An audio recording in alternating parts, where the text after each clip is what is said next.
हम तेरे बिन अब रह नहीं सकते, तेरे बिना क्या वजूद मेरा, तुझसे जुदा अगर हो जाएंगे तो खुद से ही हो जाएंगे जुदा। क्यों तुम ही हो, अब तुम ही हो जिंदगी, अब तुम ही हो चैन भी, मेरा दर्द भी, मेरी आस की, अब तुम ही हो।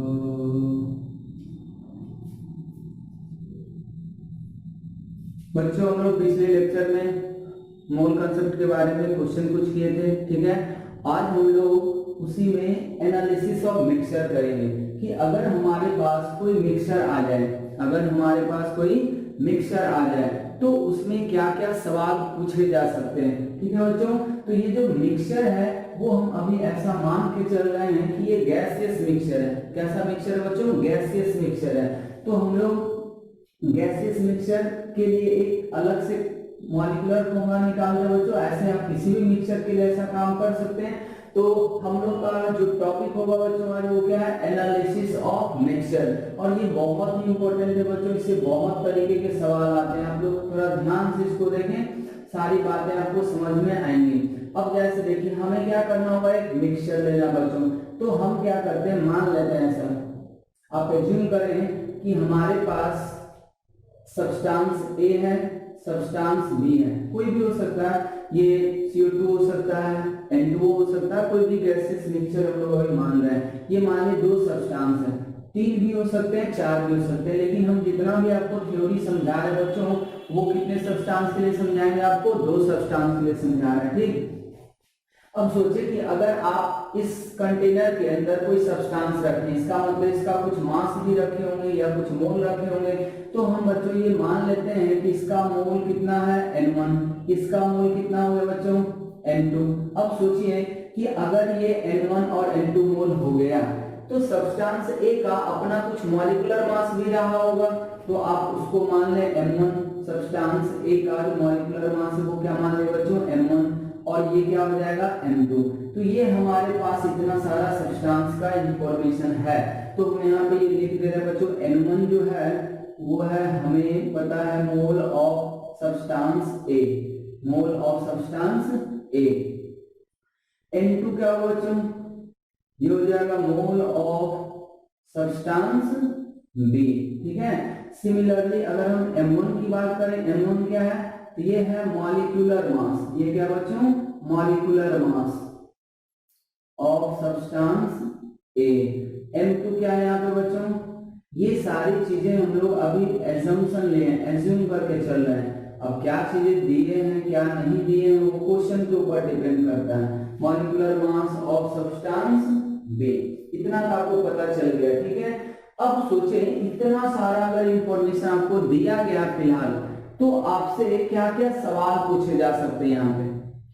पहला सवाल जो हम यहाँ पे राइज कर रहे हैं बच्चों, वो ध्यान से देखिए। हम बस सवाल अगर राइज कर रहे हैं, क्वेश्चन एक इस तरीके का आएगा बच्चों, आपके पास सब्सटेंस से सब्सटेंस भी होगा या कोई भी ऐसा मिक्सचर यूज कर सकता है जैसे एयर। अगर आपके क्वेश्चन में कभी भी एयर दे दे तो समझ जाए कि वो क्या है? गैसियस मिक्सचर है और उसमें मेजरली नाइट्रोजन और ऑक्सीजन होते हैं। तो उसी तरीके से हम यहाँ पे अभी एज्यूम कर ले रहे हैं कि हमारे पास कोई भी एक मिक्सचर आ चुका है जिसमें 2 सब्सटेंस प्रेजेंट है और उन दोनों सब्सटेंस का मोल हम डायरेक्टली मान चुके हैं। अब हो सकता है कि आपको मास दे दे कि इसका मान ले 4 ग्राम ले ले, इसका 8 ग्राम ले ले, ठीक है। तो कहीं ना कहीं से हम मोल भी निकाल सकते हैं, क्योंकि सब्सटेंस है तो उसका मॉलिक्यूलर मास भी पता होगा आपको। चलिए, अब पहला जो सवाल इसमें पूछा जा सकता है बच्चों, वो क्या पूछा जा सकता है? अगर हम आपसे पूछें कि weight of mixture, weight of mixture. अब ध्यान से देखिए क्वेश्चन क्या क्या पूछ रहे हैं हम आपसे। हम पूछ रहे हैं बताइए कि अगर आपको N1 मोल A का लिया गया है, N2 मोल B का लिया गया है, तो पूरे मिक्सचर का मास कितना होगा। तो बच्चों अगर आपको मास निकालना है पूरे मिक्सचर का तो आप इस बात का ध्यान रखें कि मास जो है वो एडिटिव क्वांटिटी है। तो इसका ये मतलब कि पूरे मिक्सचर का मास का मतलब मास ऑफ सब्सटेंस ए और plus mass of substance B. इतना तो समझ में आ गया बच्चों कि अगर हमें कभी भी पूरे मिक्सचर का मास निकालना होगा तो हम लिख देंगे ए का मास और बी का मास। ठीक है बच्चों, अब बात आएगा कि आखिर ए का मास निकलेगा कैसे। ए का मास निकलेगा कैसे। अब सोचो कि ए का मास निकालना था, हम देखेंगे क्वेश्चन में कि ए के लिए क्या क्या दिया हुआ। अब सोचिए ए का मोल आपको दिया हुआ क्वेश्चन में, ए का क्या दे रखा बच्चों, मोल दे रखा, और उस सब्सटेंस का मॉलिक्यूलर मास दे रखा। मॉलिक्यूलर मास का मतलब क्या था बच्चों, एक मोल का मास। अब सोचिए कि अगर एक मोल का मास आपको पता है कि m1 है तो n1 मोल का मास कितना हो जाएगा बच्चों, तो आपको पता चल रहा है कि m1 इंटू n1।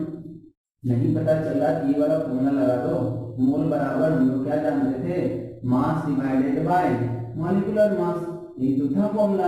अब आपको मास निकालना है तो अगर किसी सब्सटेंस का मास निकालना होगा तो उस सब्सटेंस के मोल में उसके मॉलिक्यूलर मास से गुना करोगे। तो वही तो बात हम यहाँ कर रहे हैं, हमें ए का मास निकालना है तो ए के मोल में इसके मॉलिक्यूलर मास से मल्टीप्लाई कर दे रहे हैं। ठीक है, ध्यान से समझना, ये थ्योरी अगर आपको समझ में आ जाए फिर क्वेश्चन आराम से आप कर लोगे। फिर यहाँ पे आते हैं हम बी के मास के लिए। सिमिलरली बी का भी मास कितना आ जाएगा बच्चों, m2 into n2, m2 into n2। तो एक क्वेश्चन तो आपको सॉल्व हो गया, एक क्वेश्चन आपका सॉल्व हो गया कि अगर हमारे पास मिक्सचर दिया हो और उस मिक्सचर में जो सब्सटेंस दिया हुआ रहेगा अगर उसका मोल पता है, उसका मॉलिक्यूलर मास के बारे में पता है तो हम पूरे मिक्सचर का मास बता सकते हैं कि पूरे मिक्सचर का मास कितना होगा। ये तो हो गया पहला सवाल। दूसरा सवाल बच्चों ये भी पूछ सकता है, ठीक है, कि बताइए कि वेट परसेंट कितना है ए का, वेट परसेंट। ठीक है, कि अगर पूरे मिक्स वेट परसेंट निकालना क्या मतलब है बच्चों, कि अगर ऐसा मान लिया जाए कि पूरे मिक्सचर का मास 100 ग्राम होगा तो उसमें अकेला ए का कितना मास होगा। वेट परसेंट करने का यही मतलब है बच्चों। तो क्या हम यहां से वेट परसेंट और परसेंट बाय वेट कुछ इसी तरह का लैंग्वेज आएगा। अगर आपको किसी भी सब्सटेंस का निकालना, हम सब्सटेंस ए की बात करें, ऑफ ए बराबर आप क्या लिखोगे बताओ। अगर आपसे इस मिक्सचर में किसी एक पार्टिकुलर सब्सटेंस का अगर वेट परसेंट पूछा जा रहा है तो उसका फॉर्मूला आप क्या बनाएंगे बच्चों, परसेंट निकालने मतलब क्या है कि टोटल मिक्सचर का मास कितना हो गया बच्चों, 100। टोटल मिक्सचर का मास हो गया 100। ठीक है, तो 100 में निकालना तो हम यहाँ क्या लिखेंगे पता, weight of A, weight of A divided by क्या लिखना हुआ है बच्चों, total weight of mixture, total weight of mixture, और इसमें मल्टीप्लाई कर देंगे किससे, 100 से। तो ये आपको निकल जाएगा वेट परसेंट। तो क्वेश्चन में देखिए क्या करना बच्चों, ये सब आपसे क्वेश्चन पूछा जाएगा इसलिए आप इन सब चीजों को ध्यान से समझ लें। इतना सारा डाटा दिया हुआ और बाकी ये सारा चीज आपसे पूछा जा रहा है। तो पहला हम आपको निकालने बताएं क्या, वेट ऑफ मिक्सचर। वो आपको समझ में आ रहा होगा कि जितना कंपोनेंट होगा सबके मास को जोड़ देंगे तो पूरे मिक्सचर का मास आ जाएगा। अब बात आता है ये कि अगर मास सबका दिया हुआ होगा तब तो बहुत अच्छा है, अगर नहीं दिया हुआ होगा तो हम क्या करेंगे, तो हर एक सब्सटेंस के मोलर मास में उसके मोल को क्या कर देंगे बच्चों, मल्टीप्लाई कर देंगे, तो इस तरीके से आ जाएगा। अब इसी में एक और क्वेश्चन पूछ सकता था बच्चों, ये तो परसेंट पूछा, आपसे वेट फ्रैक्शन भी पूछ सकता था। क्या पूछ सकता था, वेट फ्रैक्शन। अब सोचिए वेट फ्रैक्शन कितना होगा, तो वेट फ्रैक्शन का मतलब सीधा सीधा क्या होगा, वेट ऑफ ए, अगर ए का निकालना है वेट फ्रैक्शन तो वेट ऑफ ए डिवाइडेड फिर से weight of mixture, weight of mixture, इसको 100 से मल्टीप्लाई नहीं करेंगे बच्चों। ठीक है, ये सवाल हो गया। फिर चौथा सवाल आपसे क्या पूछ सकता है, ये भी पूछ सकता है कि बताइए मोल परसेंट कितना है, मोल परसेंट ऑफ ए और percent by mole, percent by mole of A. A का मतलब बच्चों हम किसी भी सब्सटेंस की बात कर रहे हैं, ये सब लैंग्वेज आप ध्यान रखेंगे। तो अब देखिए अगर मोल परसेंट निकालना है तो फिर से वही फॉर्मूला होगा। अब यहाँ पे क्या लिखोगे बताओ, मोल ऑफ ए, जिसका मोल परसेंट निकालना है तो मोल ऑफ ए इंटू वापस यहाँ पे 100 करोगे, नीचे क्या लिखोगे, total mole, total mole of mixture, mixture का टोटल मोल। अगर हम इस डाटे के अनुसार लेंगे तो इसका वैल्यू कितना आना चाहिए, N1 divided by total mole कितना हो जाएगा, N1 प्लस N2। तो N1 divided by N1 plus N2 into क्या आ जाएगा बच्चों 100। तो क्या ये मोल परसेंट आ जाएगा, ठीक है। अब सोचो कि अगर तुमसे मोल फ्रैक्शन पूछ दे, क्या पूछ दे, मोल फ्रैक्शन, मोल फ्रैक्शन, जैसे हम लोग वेट फ्रैक्शन पूछे ना उसी तरीके से आपसे मोल फ्रैक्शन पूछ सकता है। तो मोल फ्रैक्शन का क्या मतलब होगा बच्चों बताओ, मोल ऑफ ए, अगर हम ए का मोल फ्रैक्शन निकालना चाह रहे हैं तब की बात है, मोल फ्रैक्शन ऑफ ए बराबर क्या लिखो, मोल of A divided by mole of mixture, mole of mixture, इस तरीके से हो सकता है बच्चों। तो ये अभी पहला सवाल है आपसे, दूसरा सवाल है, तीसरा सवाल है, चौथा सवाल है और पांचवा सवाल है, ठीक है। तो मिक्सचर के एनालिसिस में एज पॉसिबल आपसे कौन कौन से सवाल पूछे जा सकते हैं, उन सभी सवालों का हम यहाँ पे एक तरह से आंसर लिख रहे हैं, ठीक है। और वो बताया जा रहा है कि आपको ये निकालना कैसे है। तो हम एक बार फिर से यहाँ तक रिपीट कर देना चाहेंगे बच्चों कि पहला बात, पूरे मिक्सचर का मास पूछ सकता है, ठीक है। तो इसको निकालने क्या तरीका होगा, अगर सब्सटेंस ए का मास और बी का मास दे दिया है तो जोड़ दे, ठीक है। अगर नहीं दिया हुआ है मास डायरेक्टली तो आपको इसका मोल देगा, ठीक है। तो मोल और मॉलिक्यूलर मास अगर पता है तो भी हम मास निकाल सकते हैं पूरे मिक्सचर का, हर एक के मोल में उसके मॉलिक्यूलर मास से मल्टीप्लाई कर देंगे और जोड़ते चले जाएंगे।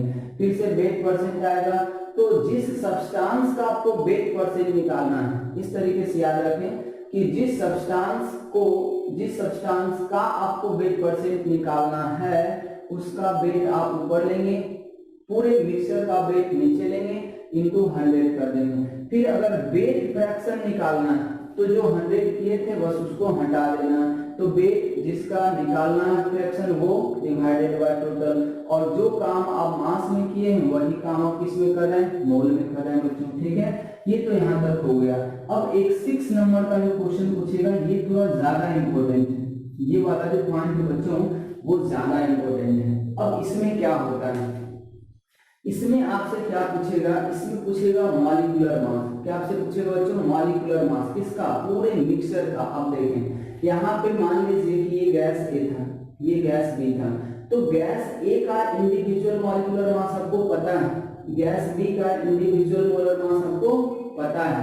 जैसे कि हम यहाँ पर अगर आपको समझाएं कि ये मान लो कि ये CO2 गैस है और ये O2 गैस है। अब बताओ इस कंटेनर के अंदर CO2 गैस है, तो CO2 का कितना मॉलिक्यूलर मास होगा ये तो आपको पता है, क्यों, क्योंकि इसमें कार्बन का मास पता है, आपको ऑक्सीजन का मास पता है, तो आप इन सबको जोड़ोगे 44 ग्राम आ जाएगा ग्राम मॉलिक्यूलर मास, इसको जोड़ोगे तो 32 ग्राम आ जाएगा ग्राम मॉलिक्यूलर मास। तो अब पूछेगा कि मान लो ऐसा कि CO2 और O2 दोनों मिलकर कोई एक अलग गैस है, ठीक है। मतलब ऐसा कि अगर हम इन पूरे मिक्सचर में ऐसा एज्यूम करें कि एक गैस रखा हुआ तो उस गैस का मॉलिक्यूलर मास कितना होगा, ठीक है। मतलब मॉलिक्यूलर मास का भी एवरेज वैल्यू निकाला जा सकता है, ठीक है। तो अब देखो CO2 का अलग से 44 है, O2 का अलग से 32 है, लेकिन अगर पूछा जाए कि पूरे मिक्सचर का मॉलिक्यूलर मास कितना होगा तब हम क्या करेंगे बच्चों, तो डेफिनेशन कभी भी चेंज नहीं होता, चाहे आप किसी पार्टिकुलर गैस के लिए मॉलिक्यूलर मास का डेफिनेशन लिखें या किसी मिक्सचर के लिए लिखें, सबका डेफिनेशन एक ही होगा कि एक मोल का जो मास होता है वो उस कंपोनेंट का मॉलिक्यूलर मास कहलाता है। अगर आप सिर्फ CO2 का मॉलिक्यूलर मास निकालते हैं इसका मतलब उसके 1 मोल का मास निकालते हैं, अगर आप O2 का सिर्फ मॉलिक्यूलर मास निकालते हैं तो आप सिर्फ O2 के 1 मोल का मास मेजर करते हैं। अब सोचिए हमें तो पूरे मिक्सचर का निकालना मास, तो हम क्या करेंगे बच्चों, हम ऐसा एज्यूम करेंगे कि 1 मोल अगर पूरा मिक्सचर का होता तब कितना मास आता। अब जैसे देखो यहाँ पे अब निकाल चुके हो, ये मिक्सचर का टोटल मास है, ये जो है M1N1 प्लस M2N2 ये मिक्सचर का टोटल मास है। लेकिन ये जो टोटल मास इतना आया है बच्चों, वो कब आया है, जब हमारे पास total mole N1 plus N2 था। अब सोचो कि जब total mole N1 plus N2 होता है तब पूरे मिक्सचर का मास इतना होता है।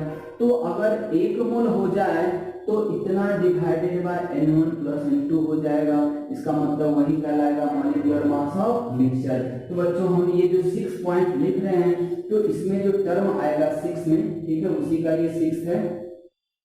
ये बहुत इंपॉर्टेंट है, इससे बहुत ज्यादा सवाल आपको पूछा जाएगा। अब देखिए यहाँ पे आएगा एवरेज मॉलिक्यूलर मास, आपसे क्या पूछेगा बच्चों, एवरेज मॉलिक्यूलर मास, या इसी को ऐसे भी लिखा जाता है molecular mass of mixture, molecular mass of mixture. अब देखिए पहले तो हम इसका डेफिनेशन लिख देते हैं कि एवरेज मॉलिक्यूलर मास और मॉलिक्यूलर मास ऑफ मिक्सचर का क्या मतलब है। तो हम लोग इसी तरीके से लिखेंगे बच्चों कि mass of 1 mole of a mixture, सब में एक ही डेफिनेशन है बच्चों, ठीक है। Mass of 1 mole of a mixture is known as average molecular mass. आप इसको एम लिख सकते हैं बच्चों, या एम मिक्सचर लिख सकते हैं। आपको जो वर्ड याद रखना हो दोनों ध्यान रखें, एवरेज मॉलिक्यूलर मास पूछे या मॉलिक्यूलर मास ऑफ मिक्सचर पूछे, ठीक है, तो ये ऐसा आ जाएगा।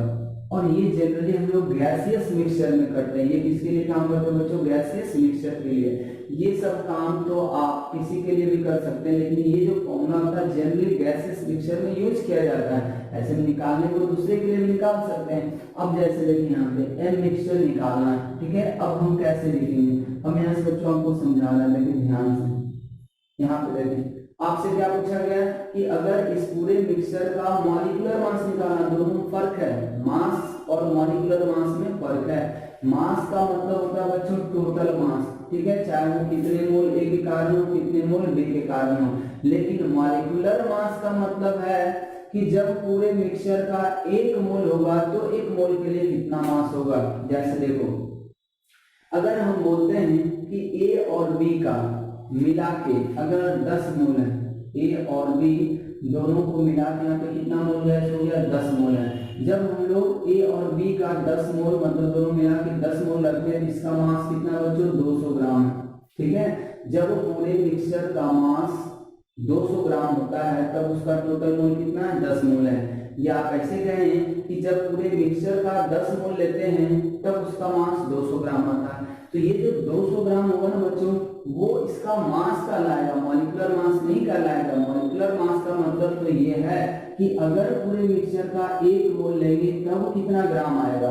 तो 1 मोल लेंगे बच्चों तो कितना ग्राम आ रहा है, 20 ग्राम आ रहा है ना।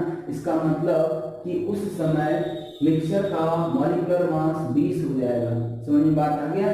तो सेम तरीके से बच्चों यहाँ पे आपको बताने की कोशिश कर रहे हैं। अब देखिए डेफिनेशन यहाँ क्या लिखी, मास ऑफ 1 मोल ऑफ मिक्सचर, इसको बस ध्यान रखें। जब भी आपको किसी मिक्सचर का मॉलिक्यूलर मास निकालना है तो एक्चुअली मास ही आपको बताना है, मॉलिक्यूलर मास नाम में ही लगा हुआ मास। तो हमें क्या करना है, उस मिक्सचर का मास ही निकालना है, लेकिन कितने मोल के कारण, 1 मोल के कारण। अब बताएं, यहाँ से हम यूनिटरी मेथड लगाते हैं, ठीक है, कि अगर हमारे पास N1 प्लस N2 मोल होता है, हम ऐसा क्यों लिखते हैं बच्चों, क्योंकि हम अभी ए का N1 मोल, बी का N2 मोल, तो बताएं टोटल मोल कितना हो जाएगा, टोटल मोल कितना हो जाएगा, N1 प्लस N2। तो वही तो कह रहे हैं कि जब हमारे पास N1 प्लस N2 मोल होता है, ठीक है, कितना मोल, तो मास कितना होता है बच्चों, N1 प्लस N2 मोल के लिए मास जो हो रहा है वो कितना हो रहा है। आप पहले ऐसे लिख लें कि AAM that is AM M बराबर क्या लिखते हैं, टोटल मास डिवाइडेड बाय क्या लिखना होगा बच्चों, टोटल मोल। अब सोचोगे ये हम कहाँ से लिखें, ये एवरेज मॉलिक्यूलर मास या मॉलिक्यूलर मास ऑफ मिक्सचर दोनों में बच्चों ध्यान से देखें। अब देखिए हम यहाँ पे अभी 2-3 तरह का फॉर्मूला लिखेंगे, सब मॉलिक्यूलर मास ऑफ मिक्सचर निकालने का ही होगा, लेकिन आपको कब कौन सा फॉर्मूला यूज करना है वो आपके क्वेश्चन के ऊपर डिपेंड करता है, ठीक है। सारा फॉर्मूला एक ही है, सबसे आंसर आएगा, लेकिन अगर आपको डाटा किसी डायरेक्ट फॉर्मूले टर्म में दे रखा तो आप उस फॉर्मूले को यूज कर सकते हो। जैसे देखो total mass upon total mole, ऐसा हम इसलिए लिख रहे हैं बच्चों क्योंकि आपको मोल का डेफिनेशन तो बताइए, मोल का फॉर्मूला मोल बराबर क्या होगा तो बताओ, मास डिवाइडेड बाय जीएम। अब सोचो जब किसी गैस का मॉलिक्यूलर मास निकालना होता था तो तुम क्या करते थे, उस गैस के मास में मोल से डिवाइड करते थे, वही काम हम यहाँ भी कर रहे हैं। एवरेज मॉलिक्यूलर मास कुछ अलग नहीं है, ठीक है। एवरेज वर्ड हम इसलिए जोड़ दिए क्योंकि एक से ज्यादा स्पीशीज वहां पे प्रेजेंट है, समझ में आ रहा, तो इसीलिए हमें क्या करना होगा, जितना स्पीशीज प्रेजेंट है उसका मास लेंगे, नीचे टोटल मास, ये टोटल मोल लेंगे सारे स्पीशीज का। जब एक गैस में ये फॉर्मूला यूज करते हैं तो मास भी एक गैस का लेते हैं, मोल भी एक गैस का लेते हैं, लेकिन चूंकि हम ये फॉर्मूला मिक्सचर पे लगाना चाह रहे हैं, इसका मतलब मास भी अब पूरे मिक्सचर का होगा तो मोल भी पूरे मिक्सचर का होगा। ये रेशियो दे देगा आपको AMM, ठीक है बच्चों। अब इसी को हम और आगे बढ़ाते हैं, इसको मिटा रहे हैं इधर, ठीक है। ये सारा पॉइंट आपसे पूछा जाएगा, वो भी सवाल भी देंगे आपको, तो पहले थ्योरी समझ लें, कौन सा फॉर्मूला कब लगाने हैं ये आपको समझ में आ रहा होगा। डाटा के अनुसार फॉर्मूला का सिलेक्शन करना बच्चों, ठीक है। अब यहाँ पे देखें, इसी फॉर्मूले को हम ऊपर ले जाना चाहिए, AMM बराबर, अब बताएं टोटल मास कितना था, ए में जो हम लोग कैलकुलेट किए थे वो था M1 into N1 plus M2 into N2 divided by N1 plus N2। क्या ये बात आपको समझ में आ रहा, देखने क्या ये भी एक फॉर्मूला हो गया। अब बताओ ये फॉर्मूला अलग है क्या, कोई अलग नहीं है, बस हम क्या किए, टोटल मास यहाँ लैंग्वेज के टर्म में लिखे हैं और यहाँ उसका वैल्यू लिख दिए, यहाँ टोटल मोल लैंग्वेज लिखा हुआ है, यहाँ उसका वैल्यू लिख दिया गया। ये बात समझ में आ रहा है बच्चों। अब इसी को कोई ऐसे भी कर सकता है, AMM। अब बताना इसको हम ऐसे लिख सकते हैं क्या, N1 divided by N1 plus N2, फिर प्लस कर देते हैं, ये हो जाएगा M2 into N2 divided by N1 plus N2, ऐसा लिखा जा सकता है। अब ये कैसे लिखे बच्चों, यहाँ पे देखिए ये है M1 N1 divided by N1 plus N2, तो नीचे वाले से दोनों को सेपरेटली डिवाइड कर दें, तो M1 को हम लोग यहाँ ले आए, फिर N1 divided by N1 plus N2, फिर M2 को बाहर ले आए, फिर N2 divided by N1 plus N2, ठीक है बच्चों। अब इसी को देखो हम ऐसे भी लिख सकते हैं, ये हो गया M1 इंटू, अब देखो N1 N2, ये मोल फ्रैक्शन होता है, चौथा या पांचवा पॉइंट में लिखा हुआ था मोल फ्रैक्शन। तो मोल फ्रैक्शन निकालने का तरीका, किसी एक कंपोनेंट का मोल डिवाइडेड बाय टोटल मोल, तो ये मोल फ्रैक्शन, और मोल फ्रैक्शन जो सिंबल होता है बच्चों वो x होता है, कैपिटल X, तो इसको x1 करते हैं, ठीक है। फिर प्लस क्या कर दोगे आप, M2 into x2, M2 into x2, ठीक है बच्चों। और ये फॉर्मूला में देखिए क्या है, M1 x1 M2 x2, ठीक। और यहाँ x1 जो है वो क्या हो जाएगा बच्चों, मोल फ्रैक्शन, आपको सारा चीज ध्यान रखना है, मोल फ्रैक्शन ऑफ A। अब बताना यहाँ से क्या एक और यहाँ पे इक्वेशन बन जाएगा, x1 प्लस x2 बराबर 1। ये बात आप हमेशा याद रख लें कि x1 और x मतलब मोल फ्रैक्शन का सम हमेशा 1 होता है। अब निकाल के देख लो x1 का वैल्यू कितना था, हम यहाँ पे शो कर दे रहे हैं, x1 का value N1 upon N1 plus N2, फिर प्लस कर दो x2 का value N2 divided by N1 plus N2। अब इसको सॉल्व करोगे तो कितना आ रहा है, N1 plus N2 divided by N1 plus N2, cut के देखो 1 आ गया ना, ठीक है। तो मोल फ्रैक्शन को जोड़ने पे हमेशा 1 आएगा। तो बच्चों मेजरली आपसे जब भी मिक्सचर आ जाए, क्वेश्चन आप कैसे अटेम्प्ट करेंगे, तो वो ध्यान से सुने मेरी बातों को। जब भी आप क्वेश्चन पढ़ रहे हो, ठीक है, और आपको ऐसा लग जाए, ठीक है, कि इसमें गैसेस मिक्सचर लिया गया है, मतलब जैसे एयर आपके क्वेश्चन में यूज कर रहे हैं, तो एयर लिखने का मतलब ये है कि वो गैसेस मिक्सचर हो चुका है, ठीक है। या आपके क्वेश्चन में ऐसा कभी लिखिएगा कि N2 और O2 दोनों एक जगह पे प्रेजेंट है, ठीक है, N2 और O2 दोनों एक जगह पे प्रेजेंट है, तो मतलब आपको अगर पता चल जाए कि हमारे क्वेश्चन में मिक्सचर यूज किया जा रहा है कंपोनेंट का, तो आप इन सारी चीजों को अपने दिमाग में रिकॉल कर ले जल्दी से कि आपसे क्या क्या सवाल पूछे जा सकते हैं वहां पे। टोटल मास मिक्सचर का, किसी एक कंपोनेंट का वेट परसेंट पूछा जा सकता है, किसी एक कंपोनेंट का मोल परसेंट पूछा जा सकता है, किसी कंपोनेंट का मोल फ्रैक्शन पूछ सकता है, किसी कंपोनेंट का आपको मॉलिक्यूलर मास पूछ सकता है, या फिर मिक्सचर का मॉलिक्यूलर मास पूछेगा। जो सबसे ज्यादा इन 5-6 में से इंपॉर्टेंट है वो छठा ही है, मॉलिक्यूलर मास ऑफ मिक्सचर निकालना है। अब सोचिए मॉलिक्यूलर मास ऑफ मिक्सचर हम कैसे निकालेंगे। तो मॉलिक्यूलर मास ऑफ मिक्सचर निकालने के लिए बच्चों आपके पास 3 फॉर्मेट में फॉर्मूला दिया गया है। फॉर्मूला सब एक ही है लेकिन फॉर्मेट अलग है। ये क्या है, एक फॉर्मेट ये है कि total mass upon total mole, दूसरा है m1 n1 plus m2 n2 divided by m1 plus m2, तीसरा है m1 x1 plus m2 x2। तो ये 3 फॉर्मेट में आपको एवरेज मॉलिक्यूलर मास या मॉलिक्यूलर मास ऑफ मिक्सचर निकालने का फॉर्मूला दिया गया। अब आपको सोचना है कि इन तीनों फॉर्मूला में से कब किसको यूज करेंगे, कब किसको यूज करेंगे। अब यहाँ पे देखें, आप इस फॉर्मूला का यूज कब करना चाहेंगे, जब आपको क्वेश्चन में डायरेक्ट मास दिया हो। जैसे मान लीजिए आपसे कोई पूछ दे कि 4 ग्राम कंपोनेंट ए का है, 8 ग्राम कंपोनेंट बी का है, ठीक है, तो बताइए कि एवरेज मॉलिक्यूलर मास कितना होगा। तो बच्चों हम देखिए 4 ग्राम और 8 ग्राम, तो टोटल मास तो 12 ग्राम पता चल रहा है, ठीक है, और टोटल मोल आपको निकालना पड़ेगा। तो टोटल मोल निकालने के लिए क्या करेंगे बच्चों, तो वापस फिर से ए का मोल निकालना होगा, बी का मोल निकालना होगा। तो आपको डाटा के अनुसार स्पेशली ध्यान रखना है कि कब हमें कौन सा फॉर्मूला को लगाना है।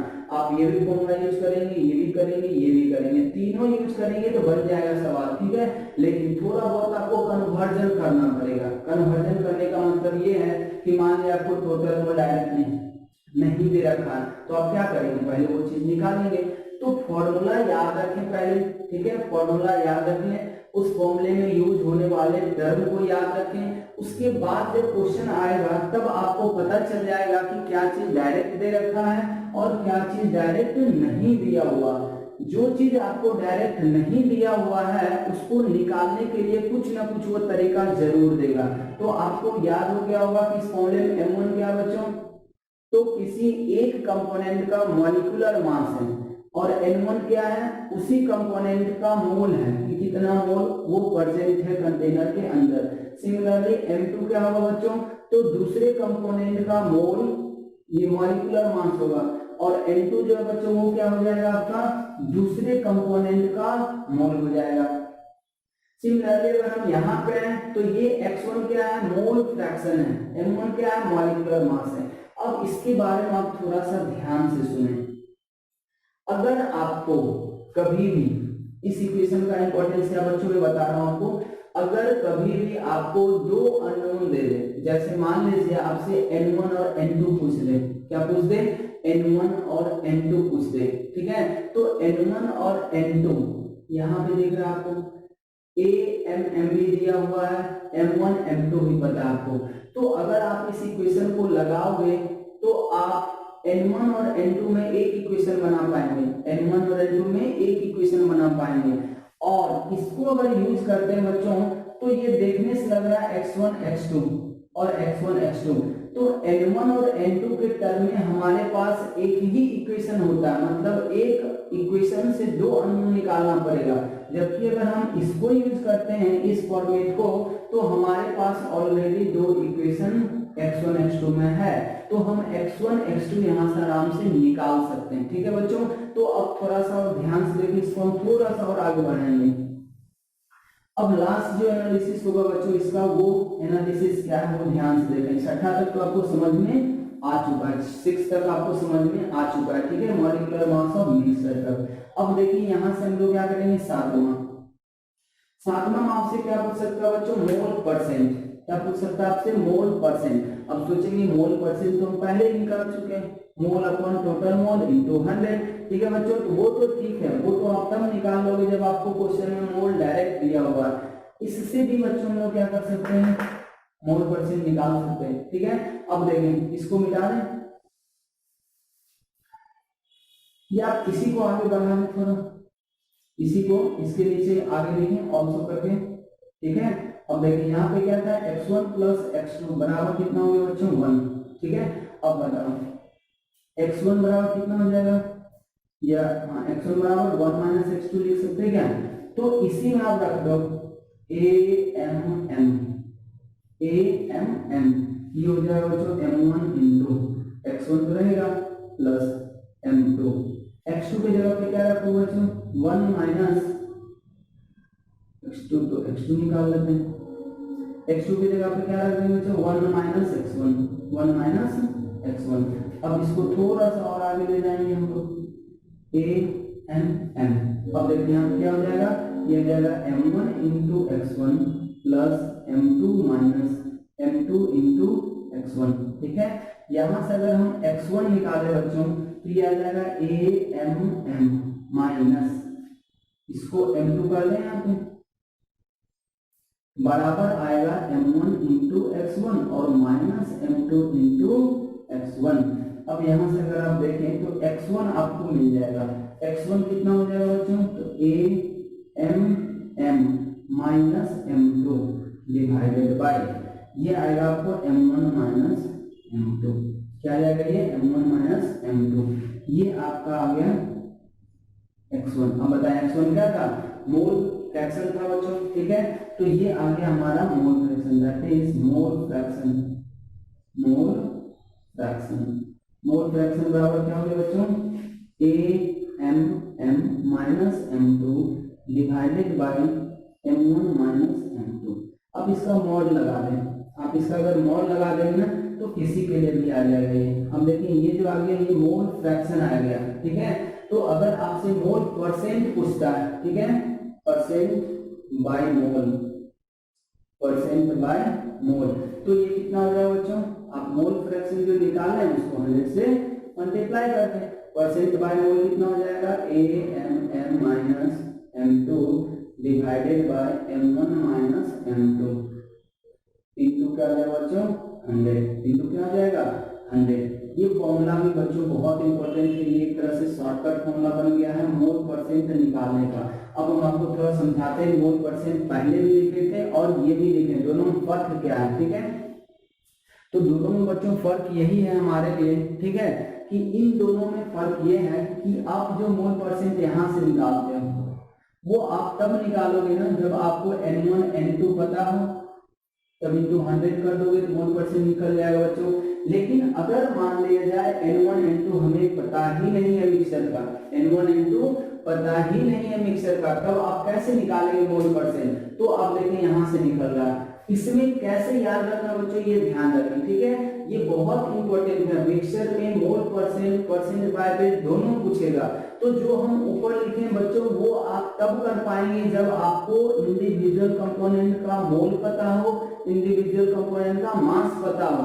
लेकिन अगर हम यहाँ से देखें तो बिना इंडिविजुअल मोल और इंडिविजुअल मास पता किए हुए भी हम मोल परसेंट निकाल सकते हैं। अब कैसे निकालें बच्चों, इसको याद रखें शॉर्टकट के फॉर्म में, कि अगर कभी भी आपके पास गैसियस मिक्सचर दिए हो, अगर आपके पास कभी भी गैसियस मिक्सचर दे रखे हो, ठीक है, तो गैस देगा तो बच्चों नाम तो दे ही देगा, इसका मतलब m1 m2 आपको पता चल ही जाएगा। और m एवरेज भी अगर दिया हुआ है, ठीक है, तो हम वहां पे मोल परसेंट निकाल सकते हैं। कैसे निकालेंगे बच्चों, तो आप ध्यान रखें कि जिस कंपोनेंट का आपको मोल परसेंट निकालना है, इस फॉर्मूले को यूज कैसे करेंगे डायरेक्टली, उस पे ध्यान दें कि क्या बोल रहे हैं, अलर्ट हो जाए सभी लोग। यहाँ पे हम क्या बोल रहे हैं बच्चों, जिस कंपोनेंट का आपको मोल परसेंट निकालना होगा, ठीक है, उसके लिए क्या करना है कि एवरेज मॉलिक्यूलर मास में दूसरे गैस का मॉलिक्यूलर मास को माइनस कर देना, दूसरे गैस के मॉलिक्यूलर मास को क्या करना बच्चों, माइनस करना, फिर नीचे क्या करना है, उन्हीं दोनों के मॉलिक्यूलर मास का डिफरेंस लेना, इनटू क्या कर देंगे 100, तो आपको एक गैस का मोल परसेंट आ जाएगा या परसेंट बाय मोल आ जाएगा। क्या जाएगा बच्चों, परसेंट बाय मोल आ जाएगा। ये बात ध्यान रखनी है। जैसे देखें हम यहाँ पे आपको छोटा सा एग्जांपल समझा रहे हैं।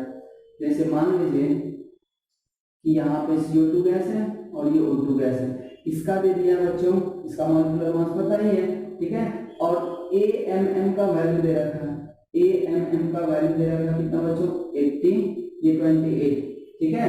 अब सोचिए इसमें पूछा कि बताइए CO2 का परसेंट कितना होगा, तो percentage of CO2, percent of CO2 by mole, ध्यान रखिए ये बात को, अभी जो वाला होगा वो बाय मोल आया है। बाय मोल निकालने देखिए शॉर्टकट तरीका क्या है, हम पहले मोल लगा लेंगे बच्चों। एवरेज मॉलिक्यूलर मास कितना है 28, में क्या घटाएंगे दूसरे वाले का, CO2 है तो O2 है, परसेंटेज किसका निकालना है CO2 का, तो यहाँ माइनस किसका मॉलिक्यूलर मास करना है O2 का। फिर नीचे क्या करें बच्चों, इन्हीं दोनों के मॉलिक्यूलर मास का डिफरेंस लेना, तो 44 माइनस 32 कर दें, इनटू क्या कर देंगे 100 कर देंगे, तो ये आ जाएगा। अगर कोई पूछता percent of O2 by mole, तो 100 में से इस परसेंटेज को माइनस कर देंगे तो भी आंसर आ जाएगा बच्चों। नहीं तो इसके लिए भी अगर फॉर्मूला लगाते तो हम क्या लगाते, पहले मॉड लिख लेते हैं, फिर देखिए AMM, तो AMM तो 28 या माइनस क्या करेंगे, देखिए किसका निकालना बच्चों O2 को, O2 का जब निकालना है यहाँ पे CO2 का निकालना तो यहाँ 32 ले रहे हैं, यहाँ O2 का निकालना कितना लेंगे 44 लेंगे, और नीचे में वही चीज रहेगा। तो हम समझते हैं कि ये फॉर्मूला डायरेक्ट लगाने के लिए आपको आ जाएगा, तो ये परसेंट बाय मोल आएगा, ये बात का ध्यान रखें, ठीक है। परसेंट बाय मोल इस तरीके से निकल जाएगा बच्चों, ठीक है। आप इसको भी लिख लें, ये हो जाएगा। अब हम देखिए यहाँ पे क्या करेंगे, बस समझाने के लिए बताएं कि इस फॉर्मूले को कैसे यूज करना है।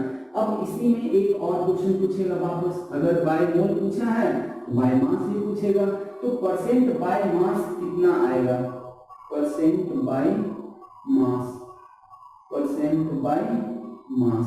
अब देखिए परसेंट बाय मास निकालने के लिए एक तो फॉर्मूला होता है, हम लोग पढ़े ही हैं कि wait divided by total weight into 100, लेकिन वापस फिर से वही सवाल आ गया बच्चों कि ये काम तो हम तब कर पाएंगे जब दोनों का अलग अलग वेट पता हो, अगर वेट नहीं पता है तब हम कैसे निकालें बच्चों।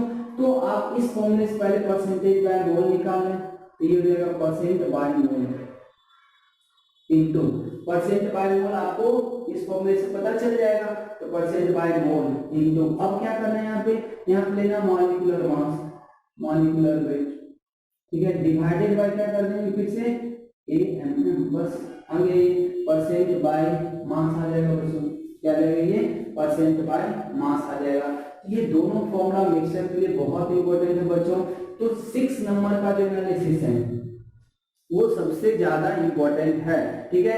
अब देखें यहाँ पे बाय मास निकाला गया, बाय मोल निकाला गया, हम बार बार रिपीट कर रहे हैं कि इसी के लिए आपको पहले भी फॉर्मूला लिखा जा चुका है, लेकिन उस फॉर्मूले से आप सवाल तभी बना पाएंगे बच्चों जब आपको इंडिविजुअली मोल और मास पता होगा।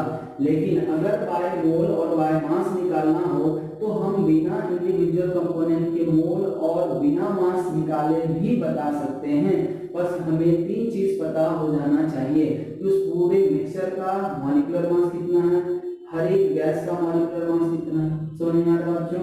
तो इस तरीके से आप कर सकते हैं। अगर मान लिए कि किसी गैस का मिक्सचर में परसेंटेज बाय मोल दे रखा है तो किसी एक गैस का मॉलिक्यूलर मास भी निकाला जा सकता है। तो ये दोनों फॉर्मूला बहुत ज्यादा इंपॉर्टेंट है बच्चों, और ये कब यूज करना वो भी हम आपको बता रहे हैं। ये शॉर्टकट फॉर्मूला है परसेंट बाय मोल निकालने के लिए जब एवरेज मॉलिक्यूलर मास और मॉलिक्यूलर मास ऑफ गैस दिया हुआ होगा।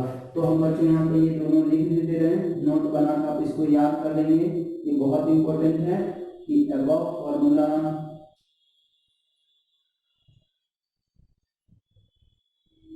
can be used to calculate mole percent and weight percent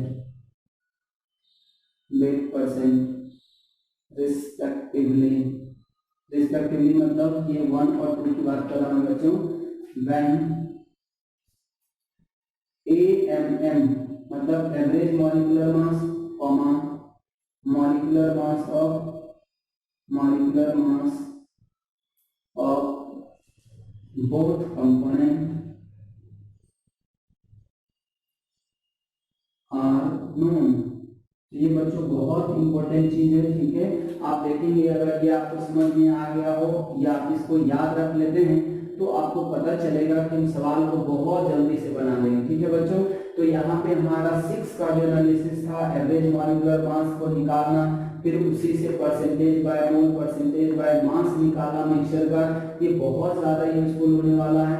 और एक ये भी आप याद रख सकते हैं कि जब भी आपको दो अननोन बने, एक इक्वेशन, दो अननोन और एक इक्वेशन जब बनने का चांस हो जाए तो हम इसको यूज कर रहे हैं x1 + x2 = 1 को, तो वहां से हम लोग x1 x2 निकाल सकते हैं और फिर x1 x2 आ जाएगा तो मोल फ्रैक्शन का रेशियो ले या मोल का रेशियो ले, वो सब चीजें क्या होता है बच्चों, बराबर होते हैं, ठीक है। तो इस तरीके से बच्चों हम ये मिक्सचर का एनालिसिस कर सकते हैं। तो इतने टाइप आपको सवाल पूछे, अगर इसके ऊपर हम हर एक पॉइंट पे आपको सवाल कराएंगे, ठीक है। जितना भी चीज बताया गया है आपको उन सारी चीजों पे हम लोग सवाल करेंगे बच्चों नेक्स्ट लेक्चर में। तो आप करेंगे क्या, सबसे पहले आप पूरी चीज को समझ लेंगे, जो जो फॉर्मूला आपको याद रखने के लिए बताया गया वो फॉर्मूला आप याद रख के आएंगे अगले क्लास में, ठीक है। फिर हम लोग इसके ऊपर क्वेश्चन लेंगे और आपको करना है, अगर आपसे नहीं होगा तो हम लोग इसको करेंगे। तो हम बच्चों एक बार जस्ट समराइज कर दे रहे हैं कि मिक्सचर ऑफ एनालिसिस में हम लोग पढ़े क्या है। तो इसमें बच्चों हम लोग क्या पढ़े, सबसे पहला कि हमारे पास कोई मिक्सचर होगा, हमारे पास क्या होगा, कोई ना कोई मिक्सचर होगा। और मिक्सचर के लिए आप ध्यान रखें, आपके क्वेश्चन में जब भी एयर यूज किया जाता है तो आप उसको गैसेस मिक्सचर मानेंगे हमेशा, N2 और O2 का मिक्सचर होता है, ठीक है। और आपके पास अगर अलग से मिक्सचर देगा तो वो नाम तो दे ही देगा। उसके बाद उसमें मेजरली आपको क्या क्या चीजें याद रखना, मेजरली आपको 3 चीजें याद रखना कि उस पूरे मिक्सचर का आपको मॉलिक्यूलर मास पूछ सकता है, ठीक है बच्चों। अगर हम आप फोकस कराएं आपको 3 चीजों पे तो हम आपको बस यही 3 चीज याद रखने के लिए बता रहे हैं, ठीक है। अब इन 3 चीज को फाइनली याद रख सकते हैं, बाकी आपको ज्यादा जरूरत यहाँ से नहीं पड़ेगा, लेकिन जो चीज आपको समझाया गया वो याद रखें। पहला तो ये हो गया, पहला ये हम लोग लिख दे रहे हैं बच्चों एवरेज मॉलिक्यूलर मास, ठीक है। पहला तो हमारा यही हो गया AMM। AMM का हम एक फॉर्मूला लिख दे रहे हैं बच्चों, बस total mass divided by total mole. इसी को हम इससे m1 × n1 plus m2 × n1, ये n2 और m1 n1 प्लस n2, या इसी को m1 × x1 plus m2 × x2 divided by, बस इतना ही, ठीक है। ये बच्चों पहला हो गया। अगर आप देखें मिक्सचर के एनालिसिस में तो मिक्सचर के एनालिसिस ये 3 फॉर्मूला याद रखना, आपका काम हो जाएगा। ये तीनों बहुत इंपॉर्टेंट है, बस इतना याद रख ले फाइनली, ठीक है।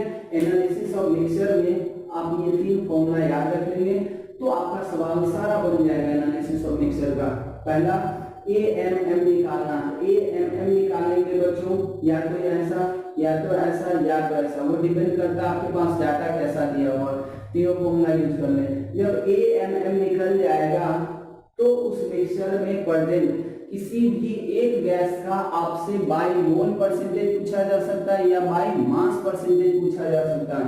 तो बाय मोल परसेंटेज अगर निकालना बच्चों तो आप ऐसे निकाल लेंगे कि एवरेज मॉलिक्यूलर मास में दूसरे गैस के मॉलिक्यूलर मास को माइनस करना है, फिर नीचे दोनों के मॉलिक्यूलर मास का डिफरेंस × 100। और अगर बाय मास निकालना बच्चों तो पहले आपको बाय मोल निकालना ही होगा। तो बाय मोल आप इस फॉर्मूले से निकालेंगे, जितना आएगा वो यहाँ रख देंगे और इनको फिर से क्या कर रहे हैं आप weight molecular weight divided by average molecular mass, जिसका मास निकालना होगा उसका मॉलिक्यूलर मास यहाँ पर रखेंगे। जैसे हम लोग यहाँ पे लिखते हैं परसेंट बाय मास ऑफ 1, अगर 1 का परसेंट बाय मास निकालना, मॉलिक्यूलर मास यहाँ पे किसका लेना होगा, फर्स्ट कंपोनेंट का, सेकंड का निकालना तो सेकंड कंपोनेंट का। तो इस तरीके से बच्चों मॉलिक्यूलर मास, एवरेज मॉलिक्यूलर मास, ये सारे चीजों के बारे में पढ़ चुके हैं। अब इसके ऊपर हम लोग नेक्स्ट लेक्चर में क्या करेंगे बच्चों, सवाल करेंगे, ठीक है। तो आप इसको आराम से पढ़ के आना, सारा फॉर्मूला याद होना चाहिए, कौन सा टर्म क्या क्या है, ये सभी चीजें अच्छी तरीके से याद होगा तो आप सवाल आराम से बना सकेंगे।